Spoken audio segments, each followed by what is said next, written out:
धन्यवाद करते हैं कि प्रभु ने आज का दिन दिया है और ये सुंदर दिन हम प्रभु की महिमा के लिए समर्पित करते हैं कि प्रभु ने ये सुंदर सुंदर दिन दिया है कि पूरा समय प्रभु तो हमारे जीवन से बातचीत कर और तेरी महिमा होने पाए और दूसरा कोई बात ना होने पाए। हाँ प्रभु, तूने आज एक बहुत सुंदर वचन दिया है कि वचन ही परमेश्वर है। परमेश्वर का वचन हमें संपूर्ण बाइबल में बहुत शास्त्र में मिलता है।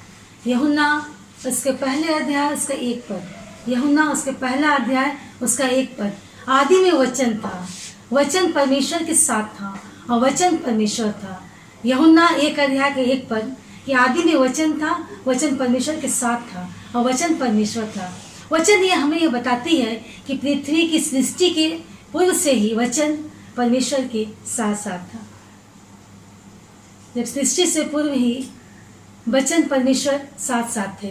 परमेश्वर का वचन हमें बहुत बाइबल में मिलती है। यह कोई साधारण किताब नहीं है।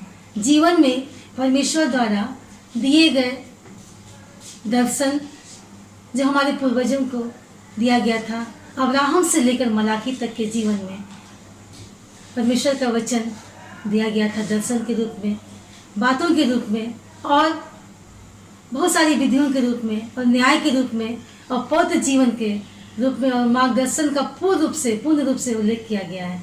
यह पौत्र पुस्तक तत्कालीन हमारे पूर्वजों द्वारा लिखा गया है। पुराने नियम में हम पाते हैं कि जो परमेश्वर की निकटता में रहता है, जी हाँ, जो परमेश्वर के सम्मुख रहता है, परमेश्वर उनसे भविष्यवाणियों के द्वारा तथा स्वप्न के द्वारा बातचीत किया करते थे। दूसरा तीमुथियुस 3:16 में देखते हैं, दूसरा तीमुथियुस 3 अध्याय का 16 पद पाते हैं। पौलुस कहता है कि हर एक पवित्र शास्त्र परमेश्वर के द्वारा प्रेरित है।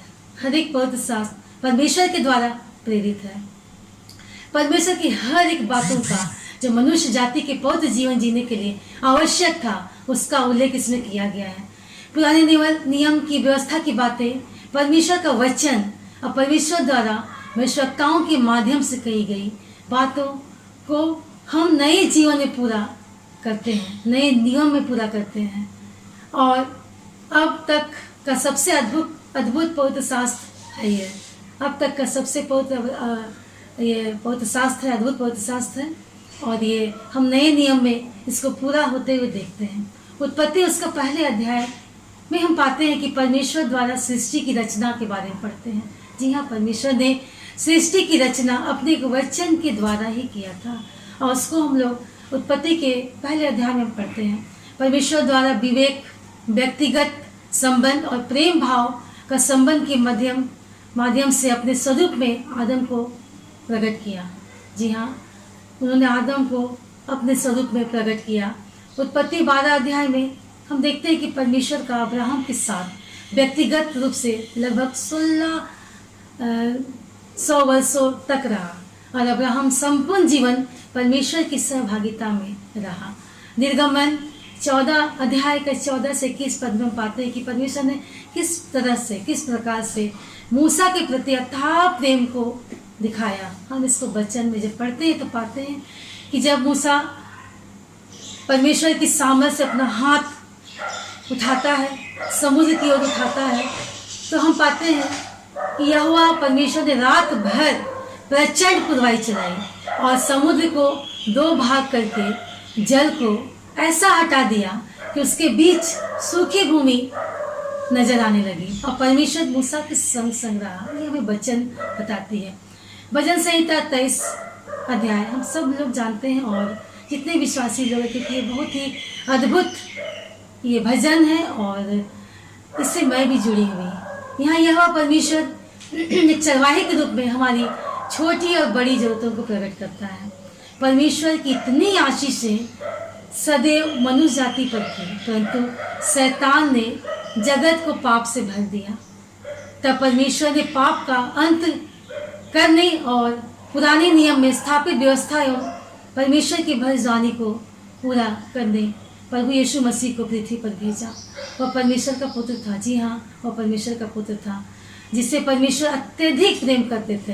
हम यूहन्ना 14 अध्याय में हमें स्पष्ट करता है कि पिता और पुत्र दोनों एक में समाहित है।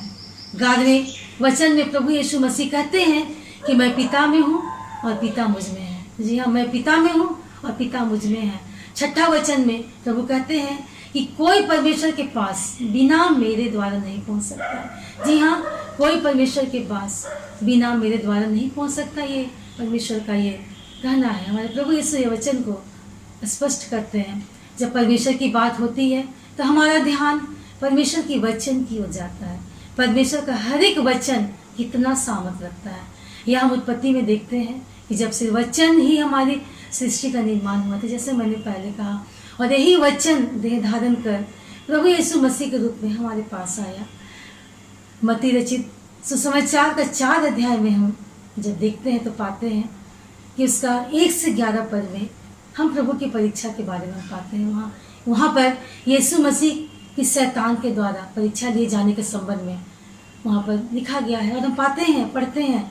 तब यीशु मसीह ने पवित्र शास्त्र के उन सामर्थ्य वचनों के द्वारा ही शैतान को पराजित किया। जी हाँ, जो पवित्र शास्त्र में जो वचन लिखा गया था उसी के द्वारा प्रभु ने, यीशु मसीह ने शैतान को पराजित किया। जबकि शैतान ने भी पवित्र शास्त्र के वचन के द्वारा ही प्रभु यीशु को भरमाने के प्रयास किया था, उसका परीक्षा लिया था और कहा कि लिखा है कि वह तेरे विषय में कि अपने स्वदूतों को आज्ञा देगा और वे तुझे हाथों हाथ उठा लेंगे, कहीं ऐसा ना हो कि तेरे पाँवों में पत्थर से ठेस लगे। परंतु प्रभु यीशु ने परमेश्वर के वचन तक कभी अपने स्वार्थ के लिए इस्तेमाल नहीं किया। यीशु मसीह ने अपने जीवन काल में परमेश्वर की इच्छा को स्थान दिया। मनुष्य जाति के लिए क्रूस की मृत्यु को सहकर प्रभु यीशु ने परमेश्वर की इच्छा और मनुष्य के प्रति उनके प्रेम की प्रतिज्ञा को पूरा किया। प्रभु द्वारा क्रूस पर कहे गए 7 वचनों में से 5 अंतिम वचन पवित्र शास्त्र की व्यवस्था पर आधारित थी। पवित्र शास्त्र का हर एक वचन मनुष्य जाति के उद्धार के लिए है। मनुष्य के लिए परमेश्वर द्वारा बनाई गई व्यवस्था की बातें और वचन के द्वारा दिया गया है। मार्गदर्शन को अपने जीवन में हम ग्रहण करते हैं और हमें आत्मिक शांति को प्राप्ति होती है। हम परमेश्वर की निकटता को महसूस करते हैं और अपनी असुरक्षा की भावनाओं से बाहर निकलते हैं। जी हाँ, पवित्र शास्त्र का वचन हर कष्ट, हर परेशानी में हमारा, जी हाँ, आपको सामर्थ देता है। जी हाँ, मुझे भी सामर्थ देता है। जी, जब मैं दुख और मुसीबत में जब मैं होती हूँ और पिछले दिनों जबकि मैं बहुत दुख और मुसीबत में हुआ करती थी तो प्रभु का ये वचन, पवित्र शास्त्र का ये वचन मुझे हर एक कष्ट से, हर एक परेशानी से और मुझे जीवन दिया, मुझे बचाया। ये परमेश्वर का सामर्थ वचन है। आप जब पवित्र शास्त्र को पढ़कर देखेंगे, जी हाँ, मेरा दावा है, मैं दावा करती हूँ कि परमेश्वर का सिर्फ एक वचन, जी हाँ, परमेश्वर का सिर्फ एक वचन जी आपके जीवन को बदल देगा। जी हाँ, आप इसे जरा पढ़ के तो देखिए, चख के देखिए कि परमेश्वर कितना भला है।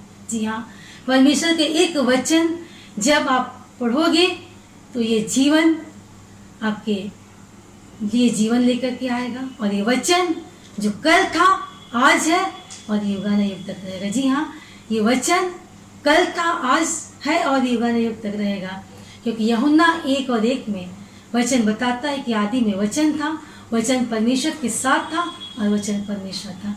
धन्यवाद करते प्रभु जी कि तूने आज उस वचन को हमें महसूस कराया है जो वचन परमेश्वर है। आइए हम आंखों को बंद करें। धन्यवाद करते हैं प्रभु जी कि जितने लोग प्रभु जी इस लाइव वीडियो को देख रहे हैं प्रभु जी, तो उनके जीवन में प्रभु जी अपने वचन को बो।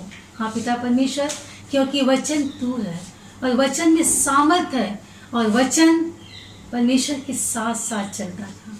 हाँ प्रभु, जब तूने सृष्टि की प्रभु जी, तो तूने एक वचन से प्रभु जी तूने इस पूरे संसार की, इस पूरे ब्रह्मांड का तूने प्रभु जी सृष्टि किया। और प्रभु जी हम देखते हैं कि अद्भुत है, ये सुंदर है प्रभु जी, और प्रभु जी उसके द्वारा प्रभु जी हमारा मन आनंदित होता है। हाँ प्रभु जी, यही कारण है प्रभु जी कि तू जीविता परमेश्वर है और हम तेरे वचन को प्रभु जी अपने जीवन में प्रभु जी उसको लागू करते हैं और प्रभु जी तेरे उस एहसास को प्रभु जी अपने जीवन में हम अनुभव करते हैं। पिता परमेश्वर, होने दे प्रभु जी जितने लोग प्रभु जी इस वीडियो को देखते हैं तो उनके साथ हो ले प्रभु जी, और ये वचन उनके जीवन में काम करने पाए, ताकि प्रभु जी तेरे अद्भुत वचन को प्रभु जी वो पढ़ सके प्रभु जी। जो वचन आज था, कल है और युगान तक रहेगा पिता परमेश्वर। इस वचन को हर एक के जीवन में प्रभु जी स्थापित कर, ताकि हर एक का जीवन तेरे लिए प्रभु जी एक भला और उचित जीवन होने पाए। हाँ पिता परमेश्वर, धन्यवाद करते हैं प्रभु जी। इस पूरे भारतवर्ष को भी हम तेरे हाथों में सौंपते प्रभु जी, तो इस पर भी अपनी करुणा को कर पिता परमेश्वर, ताकि इस दुख के समय प्रभु जी हम सारे लोग सुरक्षित रहने पाए, और तेरे ही नाम का हम अनुग्रह के साथ हम धन्यवाद कर सके। धन्यवाद करते कि तूने मेरी प्रार्थना को सुना है। हमारी इस प्रार्थना को प्रभु यीशु के पवित्र मीठे नाम से मांगते हैं, आमीन और आमीन।